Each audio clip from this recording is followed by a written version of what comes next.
안녕하세요. 저는 딩크족으로 살고 있는 30대 중반의 여자입니다.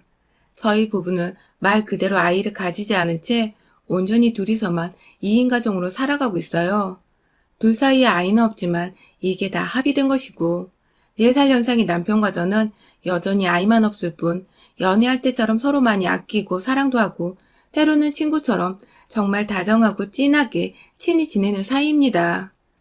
남들이 딱히 뭐라 하지 않은 이상 지금의 삶에 불만을 가져본 적도 없고 앞으로도 그럴 일은 없을 것 같아요. 저희 부부가 처음부터 딩크족을 꿈꿨던 건 아닙니다. 저희도 한때 지금도 지나가다 보이는 아이들이 예쁘지만 예전엔 내 몸으로 직접 키워서 낳은 아이를 원하기도 했었고 그렇게 아이 소리가 들리는 시끄러운 가정을 가져보는 걸 꿈꾸기도 했죠. 하지만 어디 세상살이가 그리 쉽던가요. 어릴 적부터 엄마가 본 뒤 못다 이룬 꿈을 저를 통해 이루게 하고 싶다며 죽어라 없는 살림에 미술학원에 보내며 저를 뒷바라지 하셨고 그렇게 저는 고등학교도 예술고로 진학을 하고 대학도 디자인을 전공해 졸업을 했는데요. 이게 막상 엄마의 꿈을 대신 이뤄드렸다는 생각이 벅차고 즐거웠지만 현실은 그리 꿈처럼 마냥 좋지가 않더라고요.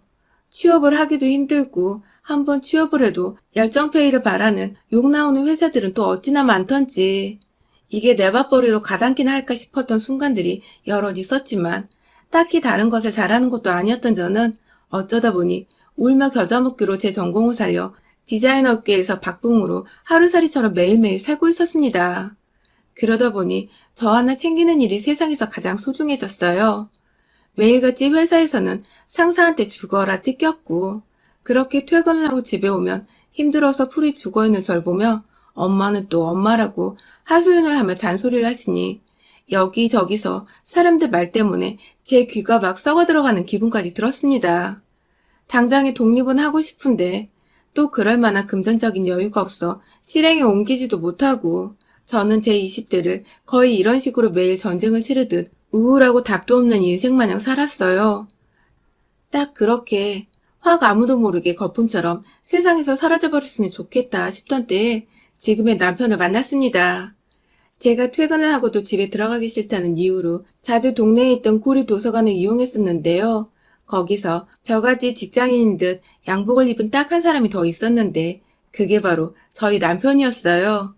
그냥 모두 다 시험 공부를 하는 학생들이나 나이 드신 어른들이 앉아 계시는 풍경이었는데 그중 눈에 띄는 사람이라 저도 몇 번 쳐다봤었고 그러다가 둘이서 눈도 자주 마주쳤는데 거의 반년 정도는 서로 인사는커녕 말 한마디 나누지 않은 채 각자 할 일을 하고는 사라지곤 했죠.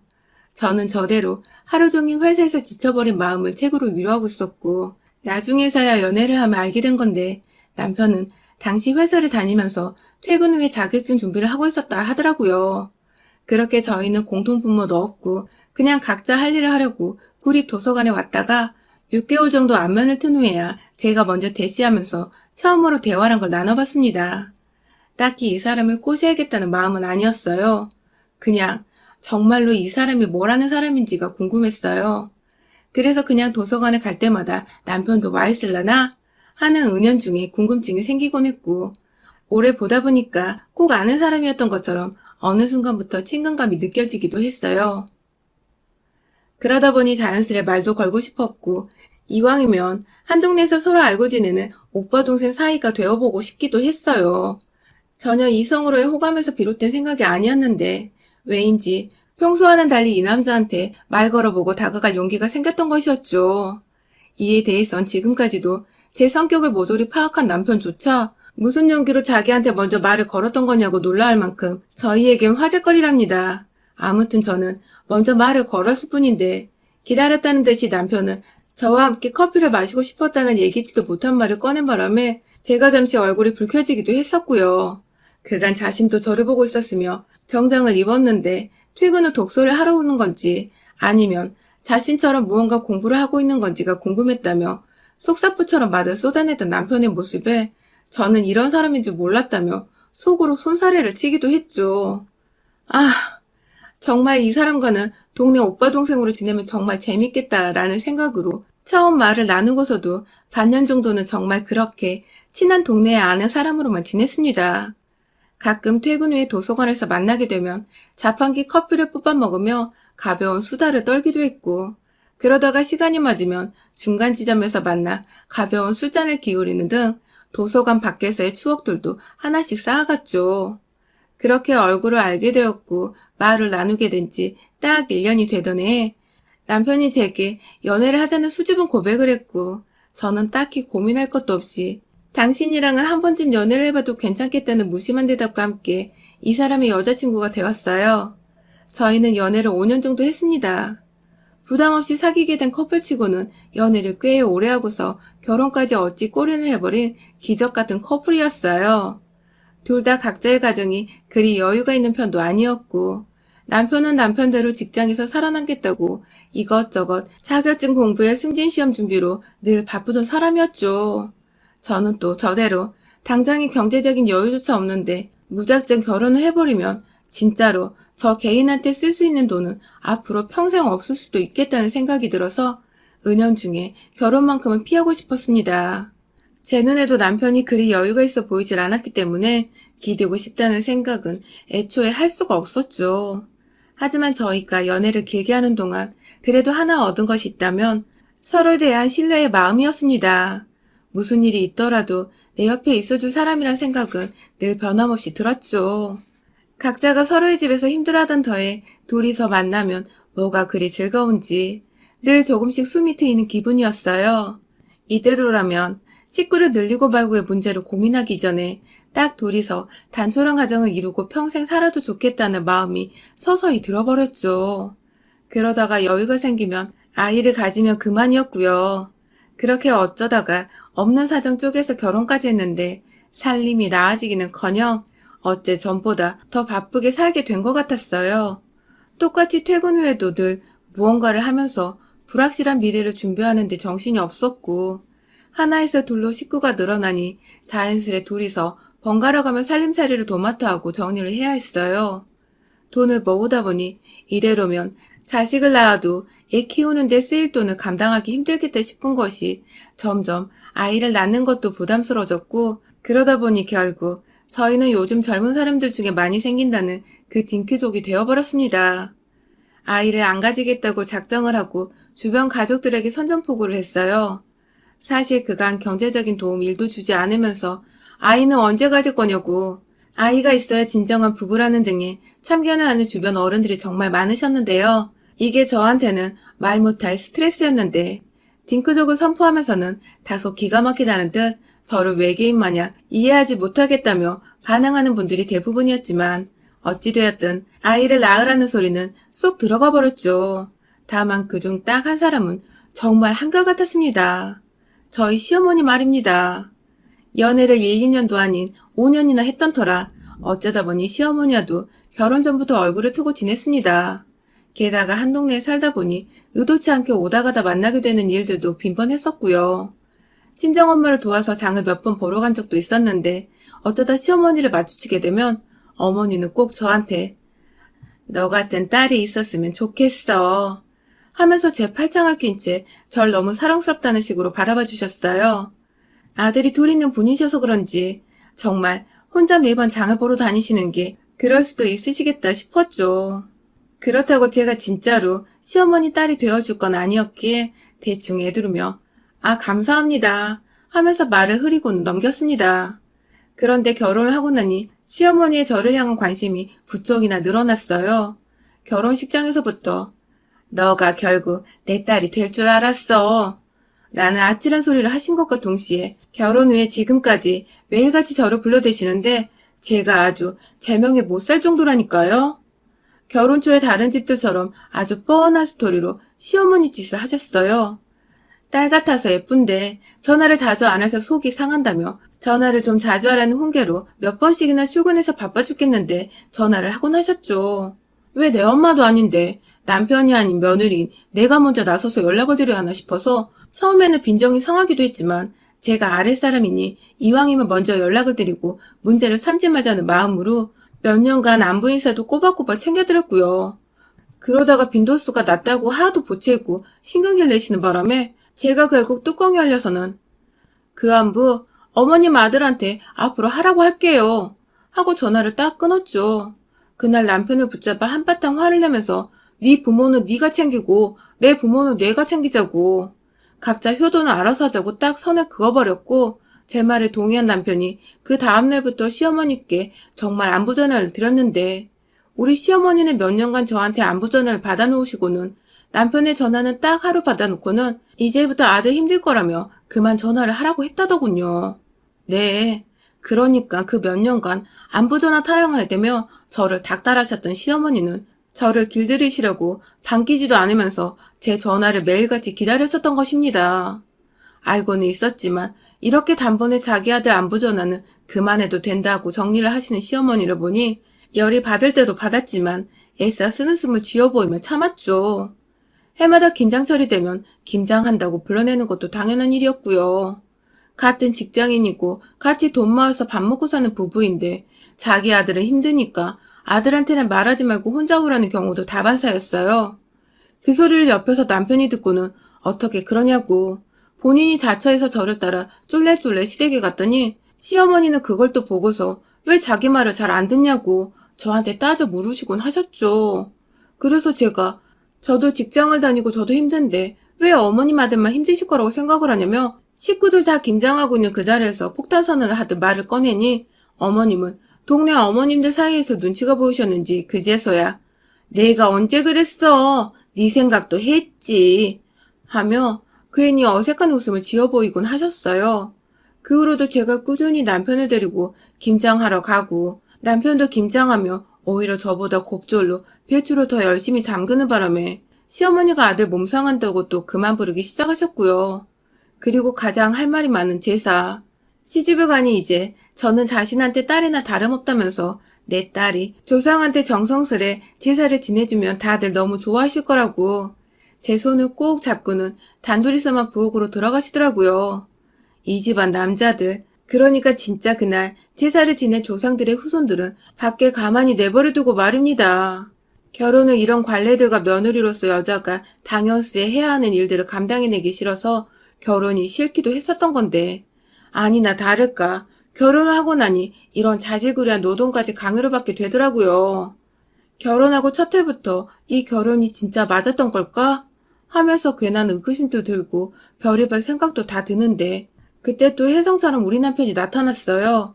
어머니가 아무도 들어오지 말라는 식으로 딸 같은 며느리인 저 하나만 딱 데리고 들어가 버린 그 부엌안을 마치 거대한 전선의 경계물을 허물어버리고 들어오는 헐크마냥 그 사람이 진짜 너무 멋지고 듬직했었죠.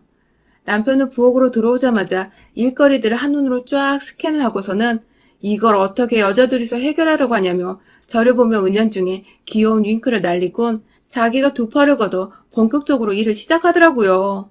어머님이 옆에서 아구아구 하지 마라 하면서 아들 일하는 거 보기 싫다고 죽는 소리를 해대고 있는데도 눈치 밥 말아먹고 저를 도와주겠다고 나서서는 결국 아버님까지 부엌에 들어오게 한 남편. 진짜 제게는 구세주 같은 사람이었어요. 이건 뭐 이쯤 되니 남편 좀만 고생시키면 웬만한 시집살이는 다 해결이 되겠더라고요. 하지만 딱 하나 남편도 나서지 못하는 게 있었습니다. 바로 아이에 대한 잔소리였죠. 시어머니는 저희 부부가 아이를 낳기 원치 않는다고 분명히 말씀을 드렸는데도 불구하고 남편이 없을 때 제 옆에 와 꼭 조용히 말을 꺼내셨어요. 딸 같아서 하는 말인데 늙으면 후회할 거라고. 그러니까 지금 당장이라도 자식을 빨리 낳으라고 말이죠. 처음엔 이런 식으로 진심으로 절 걱정하듯이 말을 하셨어요. 딸 같아서, 딸 같아서, 그놈의 딸 같아서라는 말씀을 반복하시며 진심으로 딸 같으니 우려가 된다며 본인 손주 보는 걸 원한다 타이르셨죠. 어머님께서도 처음에 적응하는데 시간이 걸릴 거라 생각해서 애초부터 저희 부부를 이해하실 거라 기대하지 않았습니다.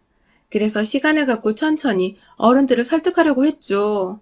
하지만 무언가 조급하신지 어머님은 늘 저를 볼 때마다 자신 얘기를 하셨고 급기야는 말하는 정도가 좀 심해지셨는데요. 퇴근 후 저를 따로 부르셔서 집에서 자식 낳으라 훈계를 두시는 건 기본이었고 하다 저번에 제 직장 앞까지 찾아와서는 예약한 산부인과에 가자며 저를 막 잡아당겨 끌고 가실 뻔한 적도 있었어요.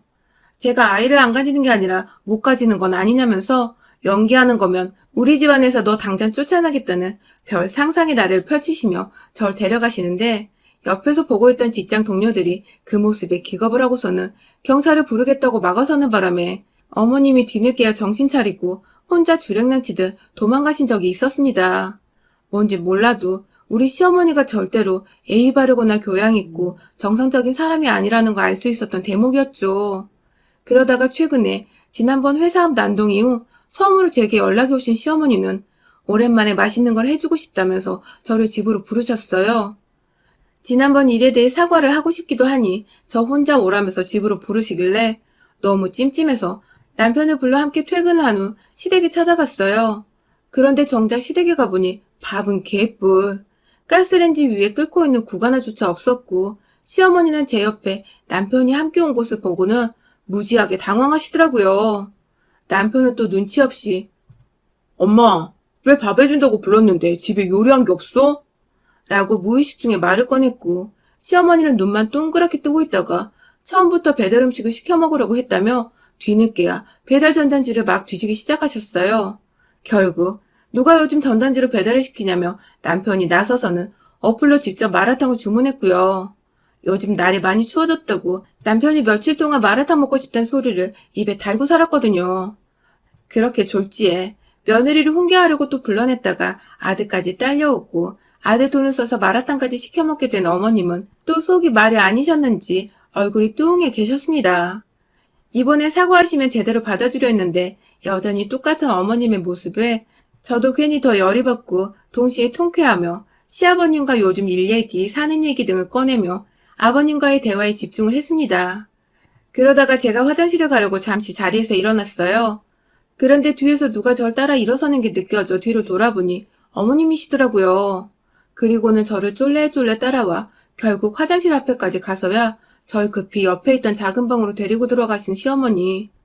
결국 저는 그 길로 시어머니께 생포로 잡혀버리고 말았어요. 또 무슨 소리를 해대실까 싶어서 최대한 제 귀를 틀어막고자 했는데 속살포처럼 남편을 왜 데리고 왔냐, 날 엿먹이려는 거냐 등에 본인 찔리는 소리만 해대시더니 한참 뒤에야 본론을 꺼내시더라고요. 밖에서는 마침 마라탕이 도착했다며 배달원이 문을 두드리고 있고 남편은 자기야 나와 하면서 현관으로 뛰쳐나가는데 전 시어머니한테 꼭 붙잡혀서는 작은 방에서 쥐도새도 모르게 시어머니와 마주보고 서 있었죠. 그리고 시어머니는 절대로 꺼내서는 안 될 말을 꺼내셨습니다. 또 한 번 제가 아이 낳는 것에 간섭을 하시며 나이는 곧 40인데 어쩔 거냐는 설교를 늘어놓으시다가 저희 부부가 함께 합의를 한 문제 있고 앞으로도 둘이서 알아서 할 문제인 것 같다고 말씀을 드리니 이제 방문을 나서려고 뒤돌아선 제 뒤통수를 향해 그러시더라고요. 코로나로 바이러스가 창궐하는 때에 넌 자식도 없으니 네 속에 바이러스만 잔뜩 끼고 살 거라고. 네가 바이러스 낳다 돼지는 걸 보는 게 손주 보는 것보다 빠르겠다고 말입니다. 하, 이게 무슨 악령도 아니고 어떻게 말을 이렇게 하죠? 결국 저도 심한 어머님의 악담에 수치심이란 수치심을 다 느끼면서 화가 터지고야 말았어요. 시어머니를 한껏 노려보고는 곧장 방을 나가 부엌 식탁 위에서 비닐이 벗겨진 채 먹을 준비가 다 끝난 그 플라스틱 포장 용기 안에 든 마라탕을 그대로 쥐고 작은 방으로 들어갔어요. 이걸 확 부어버리라니 시어머니는 순간 쫄아서 막 옆에 있던 침대 위 이불을 뒤집어 쓰고 마지막까지 피해보겠다고 발악을 하시는데 차마 이 뜨거운 걸 부어버렸다간 괜히 시어머니 화상을 입혀 뉴스라도 나오면 난처하니 혼자 밤새도록 치우고 닦으라고 이불 위를 포함한 오만 방바닥과 침대 바닥까지 몽땅 마라탕 국물을 부어버렸네요. 아주 온 집안에 중국 냄새가 가득한데 시어머니는 이게 무슨 일이냐고 통곡을 하고 남편과 시아버지는 밖에서 놀래 따라왔다가 제가 방구석에서 마라탕으로 난장판을 해놓고 있자 함께 놀래 입 벌리고 그대로 얼음 상태가 되어버렸고요. 그렇게 저는 구간에 든 중국 당면까지 남김없이 냇가에 물고기 풀어주듯이 하나하나 수놓아 바닥에 놓아주곤 쿨하게 그 집에서 퇴장했습니다. 아주 영영 말입니다. 저희 어머니 그날 이후 저한테 단 한 번도 전화를 안 하고 계시고요. 저번에 저희 친정어머니 말씀 들어보니 동네에 한번 마주쳤는데 혼자 뭐가 그리 겁이 났는지 막 주랭량을 쳐 도망가셨다네요. 상상 속에 저희 엄마도 자기한테 마라탕 비슷한 뭔가를 던질 거라 생각을 하셨던 모양이더라고요. 졸지에 서일정리 완벽하게 되었고 더 이상 허튼 수작 부리는 시어머니 행패를 마주하지 않아도 되어 온전히 다시금 남편의 옆에서 오로지 저희 두 사람만을 생각하며 잘 살아가는 중입니다. 이러다 또 사과하면 받아주면 얘 얘기는 자연스럽게 꺼낼 것 같아서 현재 시어머니께는 사과할 기회조차 드리지 않으려고 제 번호까지 변경을 한 상태입니다. 아휴, 그러게 왜 엄한 며느리 속을 뒤집어 놔가지고 한밤중에 집안을 온통 마라탕 범벅을 시키셨는지. 본인 입이 화근이어서 제가 뭐라 드릴 말씀이 없네요. 여러분의 생각은 댓글로 남겨주세요. 오늘도 시청해주셔서 정말 감사합니다.